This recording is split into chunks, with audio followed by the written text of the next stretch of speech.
In May of 1888, Senator Henry Blair of New Hampshire proposed legislation to limit secular activities on Sundays within the jurisdiction of the United States federal government. Senator Blair made it clear that the aim of his bill was to preserve the first day of the week as a day of rest and religious observance. The bill was referred to the Senate Committee on Education and Labor, where Blair was chairman. Among those who raised objections to the proposed legislation was Alonzo T. Jones. Sir, you may speak of the power of the majority in social and civil matters, but there is no majority, however large, that can invade the territory of a man's religion. Not in this land, not under our Constitution. Mr. Jones, you fail to recognize the right, or more importantly, the responsibility of the state to protect the welfare of the people as a whole. Senator, it seems that you fail to recognize the clear distinction between man's responsibility to the state and his duty toward God. The first, he must render under the force of law.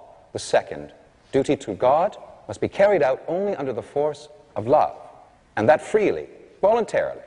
No law can command love.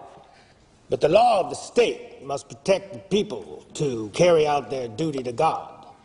Our Sunday law is written to ensure the preservation of the Lord's Day for the benefit of the people.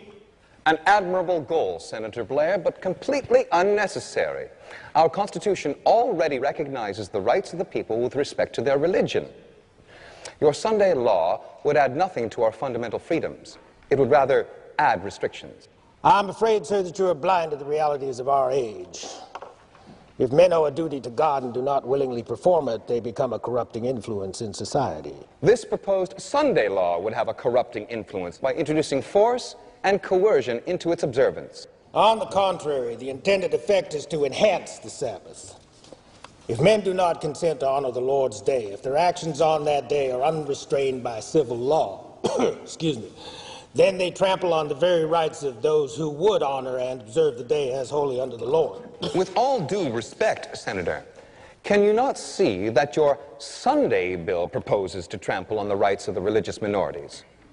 Do you really want to revert to those dark ages where church and state united to force men to violate their conscience and conform to an officially established religion? Now, that is an unworthy comparison, sir. Our Sunday law is for the ultimate benefit of the whole society.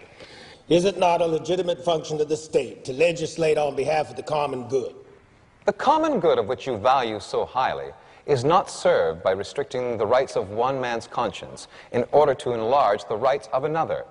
It is best served by the freedoms upon which this republic was established. State-sponsored religious coercion defies the clear intent of the Founding Fathers. But this law provides an exemption for those who wish to worship on another day. Jews, Seventh-day Baptists, your Seventh-day Adventists, for example, who observe Saturday as the Sabbath. So where's the problem? The problem is... Why, just this morning, a Mrs. Batum of the Women's Christian Temperance Union addressed this committee in support of such an exemption. She has conferred with representatives of 9 different groups who observe Saturday rather than Sunday, and you know how many of those approved the exemption? All of them. Every single one. Senator, I have great respect for the temperance principles promoted by Mrs. Batum's organization, but she does not speak for my denomination on the question of exemptions. Come now, Professor Jones, are you about to object to exemptions that would certainly benefit your group and several others? Yes, sir. As a matter of fact, we do object. An exemption clause would not change the proposed law so as to modify our opposition. Here is the principle, Senator. If the law were just and perfect, an exemption would not be necessary. Another thing, an exemption clause is nothing other than a toleration clause in disguise. Toleration is not liberty. It is merely a form of condescension, the majority putting up with the opinions and convictions of the minority. Our Constitution guarantees not tolerance, but rights, and we claim those rights as American citizens. Mr. Jones, without yielding the point, let me move to another question. How would you react if we were to rewrite this bill as a Saturday law, with Saturday as the Sabbath, not Sunday at all? I suppose you would take a very different position. To the contrary, Senator. All laws that attempt to force the conscience are manifestly unchristian and unconstitutional by their very nature. Therefore, Senator, we are against every Sunday law that has ever been made since the first one enacted by Constantine to the one you are proposing now. And if you changed it from a Sunday law to a Saturday law, we would oppose it just as firmly.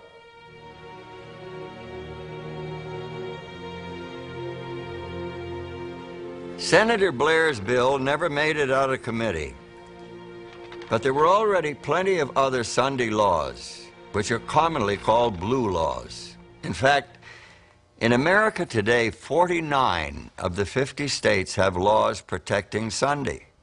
Alaska is the only exception.